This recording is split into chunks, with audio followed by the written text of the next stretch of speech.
Hello there and welcome into Career Competitor. We are the show that seeks to light that competitive fire within you in order to jumpstart or optimize your career. I'm Steve Mellor and this is part 2 of the spotlight on me, on Steve. Opportunity for you guys to get a feel for exactly who it is that has been hosting this show now for the last 3.5 years or so, 100 and something episodes. And I had the wonderful opportunity to sit down with my buddy Pat Fellows, and he just kind of quizzed me on a few thoughts, a few ideas that I like to always build upon and extrapolate. And we got to covering some really good stuff in the first part of this 2-part episode. So if you've not listened to the first episode, please go back and give that a listen. Some of what we cover now in this second part is very much applicable to the stuff we went over there in the first part. So give it a listen. I'm excited for you guys to continue to get to know me on a more personal level. I'll catch up with you towards the end of this particular episode as well. So I hope you all enjoy. Hey guys, before we jump into this interview, please make sure if you're on Instagram, go to career_competitor, give us a follow. There you're going to find information about all my guests and episodes that we have coming up. In addition, I have links in my bio to each and every episode too. That link will take you to Apple Podcasts. If you are someone that likes to listen through Apple Podcasts, while you're there, take the time to leave a review of some sort. You can just click the 5th star, make things easy on yourself, or you can even write something as well. Let me know your thoughts. I would love to hear from you. In addition to that, make sure you're subscribed or following the show on whatever podcasting platform you're listening to us on. And finally, I would love to connect with you personally. So if you're on LinkedIn, make sure you're connecting with me, Steve Mellor. I would love to hear from you. I would also love to hear if you think you or somebody else could be a great guest to come on the show. So many reasons to be following us, so many reasons to be listening to Career Competitor Podcast. But for now, let's get right to the interview. All right. Welcome back. If you haven't listened to the first half of the episode, go back and do that, because I think it's going to lead to some of the things we're talking about here. First, I didn't say it the first time, but thank you for letting me do this. I think this is to trust somebody to take your show. And really, full disclosure, I did not tell him really anything that we were going to talk about. Exactly the way I am with my own guests. We grabbed coffee beforehand, and I pitched a bigger idea of this being just kind of a longer, probably version of what you normally do, because I think it's important. Number one, for people, I did think it had value for people to kind of hear where you came from and hear how you got to where you are. But over the last 2 weeks or so since we started talking and about doing this, you've had some changes. Big changes. And I don't know how we even really, how much we want to go into it. I mean, I other than the fact that you're not coaching now. Correct. Not swim coaching. Kind of going into some of the other big ideas that you and I have talked about. In the last episode, we talked about the last portion, we talked about what it means for you to compete. And I'm going to jump right back into a little piece of your summer, because I think it's something I think you need to talk about, that I want to know more about, and I think everybody wants to know about, and I think it's going to lead to more things. Sure. But I want to talk a little bit about elite athletes. Sure. Maybe Brooks. Absolutely. And just a little bit about your summer. So just a quick background, if you didn't know, Steve was coaching a kid named Brooks Curry, swims at LSU, 100 free. 100 freestyle. Great swimmer, great kid. And he made some big strides and eventually went to Tokyo to swim in the Olympics. So maybe talk to us a little bit, I don't know, a brief overview of what, I can give you the story. And again, if you listen to the first part, it's all very applicable to just why it is Brooks has been successful to the level he has. And 2 years ago, when he first arrived as a freshman, I threw out the idea of making the Olympic team in 2020. And he laughed as a 18-year-old would laugh and sort of said, well, that'll be pretty dope, man, and something along those lines. And perfect. And he and then we started talking about it more, and then we kind of coined this term of shock the world, because no one knows at that point who the hell Brooks Curry is. People didn't really know who Steve Mellor was, to be honest, either. And so for me, like, you talk about just being your truest self, I would tell Brooks, like, no one knows who I am. No one knows who you are. Let's go make an Olympic team and just shove it to everybody, sort of thing. Yeah. So we talked about that for 12 months, and then COVID hit. And so for us, everything got brought to a stop. And then we started to realize, wait a second, we have another year. Like, if we were talking about the idea now we need to actually act it out. Now we need to go ahead and make this thing happen. And he did a few things in the spring of 2021 that got my attention. And I've seen enough elite level athletes. I've been around Olympic medalists before to know the difference between good and great and the difference between great and exceptional. And he was on that exceptional path. So for me, at that point, it was a matter of, okay, create the plan physically.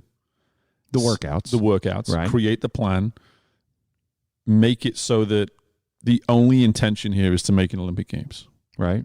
So if that's the only intention, then the room for mistakes is tiny, tiny, tiny, tiny. So present it to him that way too. Listen, here's the plan. It's a great plan, but there's no room for error, dude. There's none. And that's not just in the pool, that's out the pool too. Well, shit, what do you mean out the pool? Well, that bottle of Coke that you have every morning, you can't drink that anymore. Okay. Well, that fast food that you eat every single night, you can't do that. Okay. All this sort of stuff. Like, how do you take a guy that has been almost thrown into elite level performance so fast that he didn't even have enough time to evolve to being an elite minded athlete? Right. He didn't have time He's for 19 that. at this He point. was 19, 20 at that point. Right. It's like, it's happened so fast that, again, if we go by the book on this, I have a world-class athlete, so therefore he's a world-class athlete. No. You can be a world-class athlete and in terms of your performance and not actually be a world-class athlete. Correct. You know, I have a British accent. I sound really smart. It doesn't mean I'm smart. Man, the accent is so cute. It disarms us. Exactly. So the one thing with Brooks the whole time was I had to treat him like Brooks Curry. And it was the athlete. The world-class athlete. The world-class athlete, but human being right. that Brooks Curry was.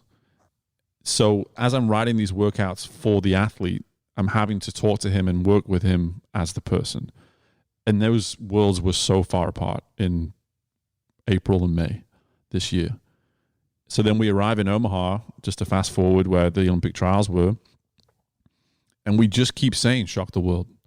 Every conversation we have, shock the world at the end of it. Shock the world, shock the world.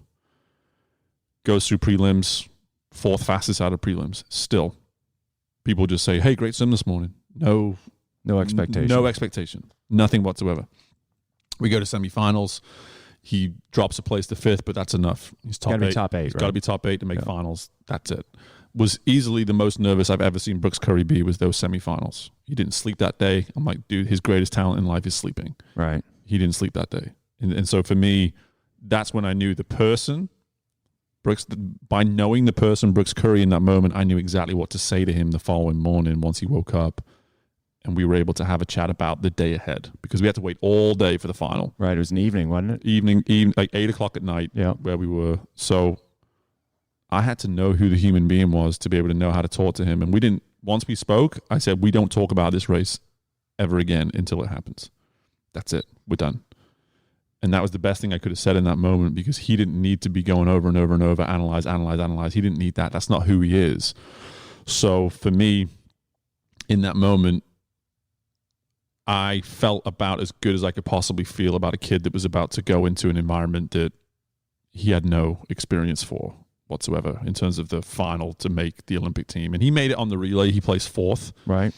Which is enough. The first four are guaranteed a spot on the team for the U.S., and they invite another one as a backup. And he got to go to Tokyo. And I've said this to a few people that I've told this story to now. That was the achievement. He went to Tokyo. He was a part of the American relay that brought home the gold, which sounds like the achievement. Don't get me wrong. That sounds like an awesome, awesome achievement. Getting there was the achievement because we didn't have any help. I cannot say that any louder. We didn't have anyone believing in us aside from one or two, and you people know who you are. No one believed it. No one thought it could be done. No one facilitated it outside of Brooks and I, aside from the one or two, you know who you are.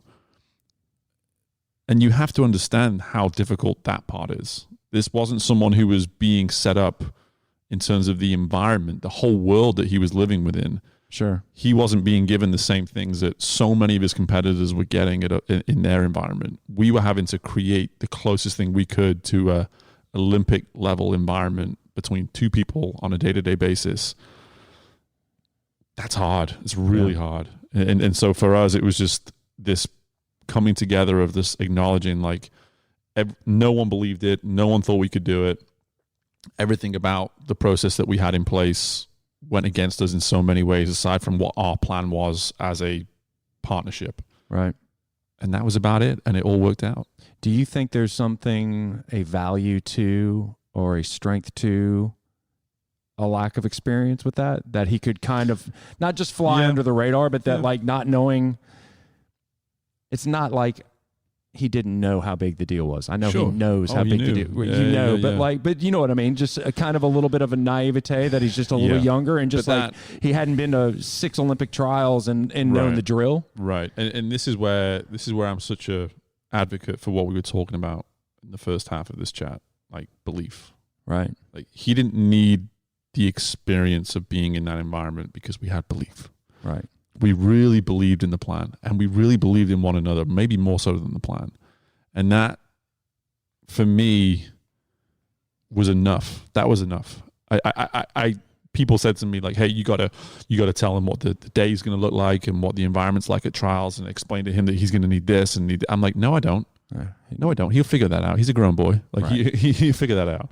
You know, let's not over talk about things that don't matter. Yeah, he can figure that out. Like the same way anybody has to figure something out when they go through something for the first time. Right. We don't get handheld through the first experiences of our lives every single chapter. So this was a first experience for him. And I knew as long as the belief was strong enough between the two of us that the result was always a possibility for sure. It's again, as somebody that wasn't an elite athlete, watching, having proximity to watching you guys. I something you touched on, like about kids not knowing how good they have at being able to swim in college. Yeah. It's interesting to me. But then I also, and I think you and I talked about this before, like the difference, what you just said it, between a collegiate athlete and a world-class athlete and an exceptional world-class athlete. Yeah. And like you being in the top 50 in the world, but knowing that, you have to be in the top 2 in England to go in your event, and like how small that is. Like, I don't think people realize. No, and I was third, and that was the one thing I didn't touch on. Like I was the third best. I was the third best every Olympic cycle. And fortunately it was a big enough gap where it wasn't something that kept me up at night. But I just happened to be existing at a time around 2 of the best 10 in the world in my event. So it was enough for me to say, you guys have got this. You guys are just too good. But when it came to Brooks, just something that came into my mind then, like the one thing that I always felt so good about with him was that lesson that I learned when I first came to the United States about not taking yourself too seriously. Right. The kid wore jorts at the Olympic trials in front of the world of swimming. He wore cut-off jeans. Yeah. Why? Because that's who he is. Right. Why was he not wearing his warm-ups the way every other guy was because they were told to wear their warm-ups? Because I said, this kid wants to wear his jorts, so you get to wear your jorts. Right. That's literally it. That was the discussion. And for me, if we're going to keep just continually trying to create a version of something that fits to the model all the time, then we're always going to come out frustrated as coaches because we're saying like, hey, this guy has the potential to be the next Michael Phelps. So I'm going to use the Michael Phelps plan. Okay, good luck with that. Right. He was a freak. He was his own thing. And any coach out there listening, I don't know how many swim coaches actually listen to this, but if you're using the Michael Phelps model, put it away, open the drawer, put it away now. Don't get it back out. It's not going to work. Right. It just, and that's the thing about Brooks is I was able to, through trial and error, and I was very open about that with him all the time, through trial and error, I was able to learn things as a coach through Brooks Curry that I could then apply to other athletes, but not the Brooks Curry model. The philosophy of saying, hey, this worked for Brooks, so now I can go and apply this elsewhere because I know it can actually be molded. I know it can actually be sculpted in different ways and manipulated in different ways to work for said athlete. Right. It's a piece of the plan. It's literally, you don't apply the whole plan. This part worked. Right. Now see if I can apply it elsewhere in a way that will work in that environment too. So I know the answer to this, I think, as a coach, but I'm going to ask you anyway. So for me, watching someone that I coach achieve something far surpasses any joy that I've ever had in achieving something for myself. Is that hold true for you? Yeah, 100%. It doesn't. It's not even comparable. I always because I was fortunate to be in some environments where I achieved some really exciting things as an athlete, but at the same time, I was always so busy thinking about the next task as an athlete. The next challenge, the next thing I wanted to achieve, that I don't think I was ever that excited in those moments. I thought I was excited, but then I became a coach. And then I realized that because of the philosophies I believe in terms of the environment that I believe I create for athletes to be successful, I know what it means to them. And that feeling as a coach too adds to the feeling you're already having for yourself, the pride you're already having about seeing something that was a product of the environment that you created. There's pride in that. There's joy in that. Yep. But then you're throwing in their emotions and their excitements, and you're throwing in the other 15, 20 people that train with them every single day and knowing how excited they are for said person to have gone on and do what they did. And I tackled a number of people to get to Brooks after he was done with his swimming, and I apologize to you now.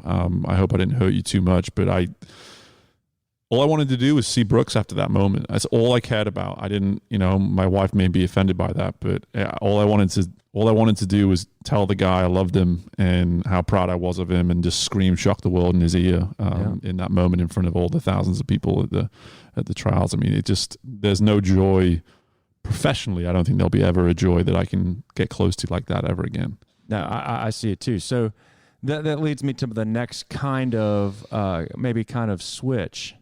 So if that's the case, that we find more joy in other people's goals, how do you think that we as people, and I don't have the answer to this, set meaningful goals? That is a tough one, but I think I touched on this earlier. I love my goals in terms of me being at my happiest. And I think that's really important here. Like, if we're going to talk about goals, if we're going to talk about, say, I don't know, financial goals. If we have financial goals, there has to be a reason for why we want said financial goal. Something that goes beyond, I want more money. Something that has meaning, something that actually we can attach ourselves to and have true emotional investment. And I use that as an example because there's nothing more measurable than a financial goal. Like, that's about as measurable as you can get. Is it more or less than what you wanted to get? And so when it comes to the measurables of saying financial freedom or financial comfort or stability, however you want to put it, I look at that scenario and say, right, what is it I'm going to do? What is it I'm going to work towards in order to facilitate said financial goal? And for me, I've always known what enough is in my life in terms of what I want from my life. So as long as I'm always facilitating those wants and those needs, and it's allowing me to move in a direction where I know I can achieve whatever this financial goal may be. I don't want to keep harping on about this financial example, but I'm using this as an example because I think it's the most relatable. There's probably people listening to this that say, I wish I could have more money in my life, or I'm never happy until I make this amount of money, whatever it may be. But if that's going to be the measurable, if we're going to make all of our goals these things that we can measure, then we're never, ever going to actually find any comfort in what we do. And the example I'm giving here is applicable to athletics too, because we're always trying to get that next fast time. We're trying to go that best time, whatever it may be. If it's all about that goal and we're never facilitating the process of who's going after that goal, why are we going after that goal, how we have to go. Like, if we're never noticing any of that stuff, then we're never going to be happy. So specifically to you, I can bring this back to your question now in the sense of, for me personally, if I'm going to set goals for myself, whatever those goals may be, as long as my investment in how I'm going to facilitate those goals has been truly exhausted, I mean that seriously. It starts with who I am. It starts with exhausting that process. Who are you? Why are you doing this? What's your intentions, etc. And then beyond that, the next step is, okay, how do you intend to do this? What are you going to do about this? What does that process look like? Who's going to be involved? All this kind of stuff. And then we can start to maybe get a little bit more excited about the end goal, because now we've really focused on what is that facilitating process going to look like? Like, how are we truly going to immerse ourselves in this goal to the point of where whatever the result, we're still okay with who we are, the way we did it, et cetera, when we get to the end of whatever that process may be. Yeah. So when I think about it, it's similar to what you were saying, but what I think that, I read some quote somewhere. It was basically, the goal, there's an emptiness after you feel the goal, right? Like, right. if you hit a goal, a swimming goal, right? For instance, I wanted to swim a sub 20, like 1650. When I was an athlete, I felt that feeling all the time. I finished, I looked, I beat it by 20 something seconds. I was doing my warm down. I was like, that was lame. That was not, you know what I mean? That wasn't that hard. This could have been better. This could have been better. Like, you start doing that thing. So the thing for me with meaningful goal, and this is what I think you said, but if you're not embracing the process, and you can't, like, maybe 20-year-old Steve didn't hit the time and then found no joy in the 6 months leading up to it. 100%. And if you're not finding the joy in the 6 months leading up to it, of course the goal is going to feel meaningless. Yeah. Like, the goal should be more, to me, it's not, I use Ironman a lot because I coach Ironman. It's like, it's not about finishing Ironman. Mm-hmm. Like, if you can't look at that finish as the 6 months you put into it, and you didn't find joy in those 6 months, then don't do another Ironman. Like, right. Because saying you can exercise for 10 to 17 hours, no offense, anybody can do it. Yeah. And not anybody. I mean, you have to within work reason. To get there. Right. But anybody who puts in the work can do it. Yeah, but if you're not enjoying the process, I don't think your goals, financial, any of those things, right. and that comes to work, right? Like, so if your goal is financial and it has to be work oriented, if you're not enjoying the work, right, a raise, or you're not comfortable about what the expense is in order to get there. I always like, I think you and I talked about this. It's like, I think you would, your position, I was like, I got a raise. I said, and you were talking a little bit about where you were with the job and not sure. And I said, you got a raise, right? And he said, yeah. And I said, and it didn't change one thing about your life, did it? And you're like, no. In fact, I'm less happy. It mattered zero. Yeah. So finance was not the goal. Right. 100%. It's about trying to figure out what that day-to-day process is that gives you value, right? Yeah, 100%. And that's, again, you've already mentioned it. Like, that was one of a few things as to why I decided to step away from swim coaching. Like, got to a point where, if everything that we've just talked about here, like, if I can't feel as though I'm investing myself in the process the way I truly believe we all should be, then it's not worth the money that I'm being paid to do this job. Like, right. It's just not. Like, it's that simple. Like, you go home and you just, for about 3 or 4 days, I went home and I was miserable. I was pissed. I was upset. I was a crappy husband and a crappy father. And for what it's worth, that, as much as anything, played a big part in my decision to walk away. And at the same time, I could see myself slowly disappearing in terms of the personality, in terms of the approach, in terms of what's not only made me successful, but more importantly, what's made me accepted and approved by the athletes. Like, that version of myself, for most of the last couple months, hasn't been around, hasn't been allowed to be around. And so for me to be in this moment and say, I'm walking away from arguably one of the greatest talents to ever witness the sport of swimming. Like, I was overseeing someone who had already in many ways surpassed expectations and was set up to go. We talked about it as recently as a couple of months ago, like going on to Paris and being great in Paris 3 years from now. I gave that up. Why?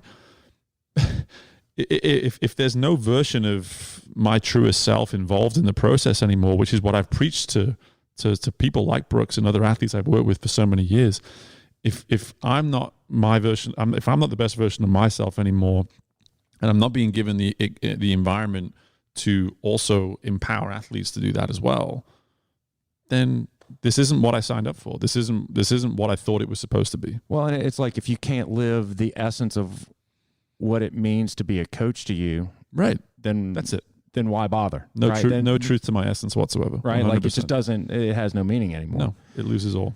I want to get in a minute. I want to get to. We're going to wrap it up in about 10 minutes. But we've been talking a little bit about. We're going to talk about what's next. I know you don't know.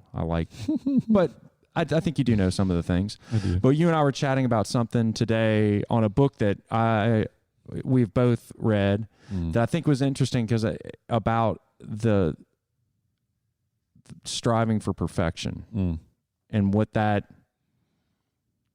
the goods, the bads, or what we think about it. And I think in light of, just some of the things we talked about and where Brooks came from and where you are and all these different things and how misguided it may be as a goal, right? Yeah. I don't know. I know we just kind of touched on a little bit, but I thought it was super interesting that, we were reading this book called Elite Minds by Stan Beecham, which is a great book if you want to read it. But you touched on it this morning and how everything was just kind of like, holy crap. Yeah. This makes sense. But but it was talking about perfection. Yeah. Yeah. And just a little bit on that. Yeah. I mean, again, like we said over coffee, like sometimes it's empowering, I suppose, as someone who's spent most of the last 10 years talking to athletes a certain way and creating environments to be a certain way, where someone who's significantly more respected and prestigious for what it is they do pretty much just backs up what it is you've been doing. It's like, oh, sweet. I was onto something here. This is cool. So, he talks about striving for perfection and trying to accept that if we can just aim to be our best, that can be enough. And,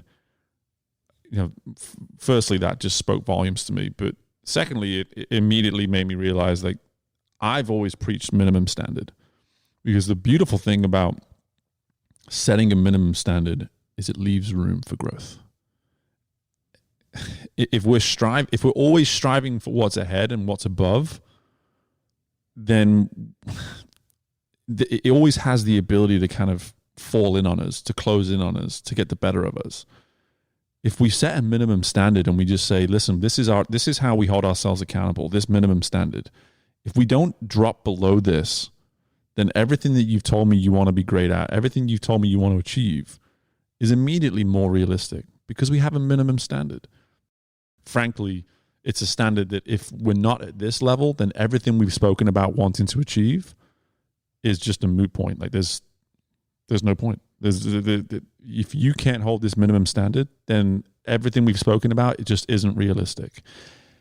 And there's a sense of like this sort of acceptance with that minimum standard that allows for a realistic environment to exist between you and an athlete or you and whoever it is you're working with. Because now it's like, hey, listen, this is who we are. This is our identity in terms of what we're going to always walk in and be on a day-to-day basis. I have a minimum standard for what I do as a husband and a father. I've been working on my minimum standards as a human being for most of the last 6 years through therapy, through reading, through all this sort of stuff. It's why it gives me such great confidence to sit down with an athlete and talk about their minimum standards, because I immediately let them in on the work I've done in establishing my own. And for me personally, when we work in that domain of minimum standards and striving to be our best self, all words like pressure and stress and all that kind of thing, they go out the window, because we're not pressured. We're not stressed by these things, these imaginary things that we've dangling out in front of us that we're going after. We're focused on the present. We're focused on, hey, are you doing what you're supposed to do to optimize yourself today and also stay true to your minimum standard? If you're doing that, the next day will come. The next competition will come. The next challenge will come. And when it does come, we're always going to go back and reinforce those minimum standards and that version of ourselves that we're proud to be every single day. Well, and I think that when people are striving, quote unquote, for perfection or what they perceive as the way, so it breeds a mindset of negativity because you're always not enough. Exactly. You're never enough. You know, I want to be Michael Phelps. Mm-hmm. You're never going to be Michael Phelps. You don't get to be. You don't. No one gets to be. Nobody gets. And insert any other thing that you're rating yourself against as some sort of attainable. Yeah, I mean, I don't know. Obviously, don't know her personally, but the Simone Biles thing this summer at the games. Right. I mean, it just got the better of her. Having to be Simone Biles got the better of her. Right. And that was something that she didn't ask for. That was something that was put on her. And no matter how much she may have tried to have a minimum standard or to strive to be her best self, when you're just surrounded by this version of who you're supposed to be every single day, from every single direction, from every single influence out there, it's going to crush you. It's going to get the better of you. It's interesting. I like the idea. And I don't know that you've talked to me or brought up the idea of the minimum standard idea, but if I'm getting it right, the idea is that if you're doing this, that it allows for more. Always. Right? Like if you're doing X. Always. It also tells us that we're not a finished product. Yeah. And we're not. No one is. No. Like, again, we talked about perfection. I get it, but I like to use terms like a finished product because for me, it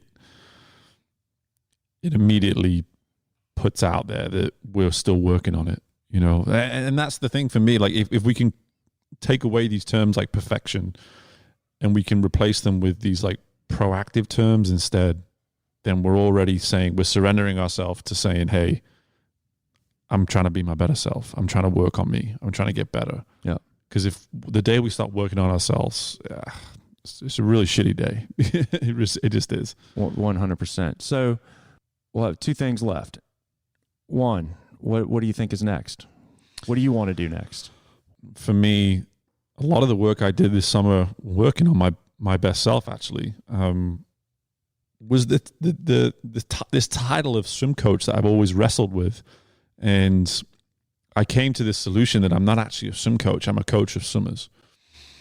And so I just took the words and just spun them around. And the reason I did that was it truly acknowledged my identity much clearer than it did. The world of swimming is something that's been at the center of my universe for 20 years at least. Yeah.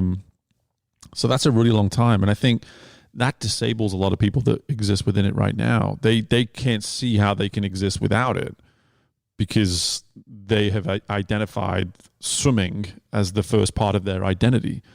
For me, coaching is the first part of my identity. Coaching people, my universe without coaching is a really tough thing for me to figure out. I don't like that idea. But the beautiful thing about coaching is there's opportunities to do it everywhere, anytime. And that doesn't mean that I'm walking into a room, where I'm like, hey, I know more than you. You need to sit down. I'm ready to coach you. That's not what I'm saying right now. What I'm saying is that there are opportunities for people to be working on their best selves every single day. And as an advocate for that, I am excited to work with people, whether you are a swimmer, whether you are a financial advisor, whether you are a stay-at-home mom, whatever you may be. I see a world where I can actually work from a career standpoint, just simply helping people better what it is they're trying to get from themselves every single day. I mean, I think that's one of the connections you and I made pretty early on, is that we both realized, like I still coach, I coach high school kids, I coach triathletes, and really I don't coach triathlon or running as much as you coach people. And you're trying to figure out, I mean, for me, I think the thing that I always harpen back to, and it's the same thing, is how do I teach somebody how to believe? Like, what can I do to make them believe in themselves? Whatever, those are the important things. So, I mean, I know we'll continue our discussions because I think that they, number one, they've been a blast. We become good friends doing that, and I enjoy that. But I'm excited to see, what are the next things you do, and maybe we do things together, maybe we don't. But there'll be some intersection with that, because I think we'll always have these kind of conversations. I do want to thank you for trusting me to come in and ask you not necessarily hard questions, but at least talk about the things that I think that the people that listen to your show really deserve to know about you. I think that most good coaches want to sit in the background. They don't necessarily want it to be about them. Sure. But the reason why you have a successful show is because you're a successful coach, and you can bring that out of, those discussions out of other people. So thank you. I appreciate it. I'm not going to give you one more thing. I was going to give you, let you leave us with some profound thought, but I think we've hit it all. No, absolutely. And I will just say in closing, like, so much of what we've spoken about here, these thoughts, these theories, whatever you want to call them, this podcast has been it's been a place for those theories to be confirmed and to be built upon and all that kind of thing. And I myself am now somehow my 101st, 102nd interview that I've had on the show, something like that, which is amazing to be able to pull 100 versions of thoughts, 100 versions of journeys and stories from people over the last 3 years. Again, I consider myself a facilitator in a lot of ways, but at the same time, it's been a privilege. And hey, man, I appreciate you too. So thank you. I would be remiss if I did not thank Kalen and Cards and Culture and Kettlebells. If you live in Baton Rouge, you need to come here. Yeah, it's just beautiful. a heads up. And thank you to Anthony and the crew, everybody, for having us here. Thanks to them. Thanks for having me, Steve, and y'all have a great day. And my thanks again to Pat for taking the time to sit down with me at Cards and Culture in Baton Rouge to just really give you guys the opportunity to learn a little bit about my story, where I came from, who it is that has been now running this podcast for the past 3.5 years. We're about 110, 111 episodes, I believe, now into the show. And I'm just really excited, guys, honestly, about my future, but also the future of this podcast. I feel really good about the direction that the show's been heading for some time now. And I think the momentum with what we're trying to do with the show is in the most exciting position it could possibly be, simply because I think the opportunity for us to start expanding upon the impact of what it is we discuss is now going to take off to levels that we've still yet to reach within the show. And it goes back to everything we were just discussing here in this particular episode, understanding that I feel really good about the minimum standard of what this podcast has become, but I'm also incentivized more than ever to reach the optimal standard of what it can truly be for you, the listener. So again, thank you so much for joining us. And in relation to some of this new stuff that I'm doing now, be sure to reach out to me, career_competitor, through Instagram. Let me know what you thought of this episode. Also, let me know if you'd like to sit down and chat. 30 minutes maybe, need a 30-minute chat. We can learn a little bit about you, give us the opportunity to maybe even work together long-term and start to work on establishing your minimum standards and working towards your optimal self as well. So again, through Instagram, career_competitor. You can reach out to me there. careercompetitorpodcast@gmail.com is another way to reach out to me too. There's so many things in the works. New website coming, new services coming. Just make sure you continue to stay tuned to Career Competitor Podcast so that you're always kept up to date with anything and everything we've got going on. But in the meantime, good luck to you with anything and everything you have going on. And I look forward to speaking with you all again very soon. Bye for now.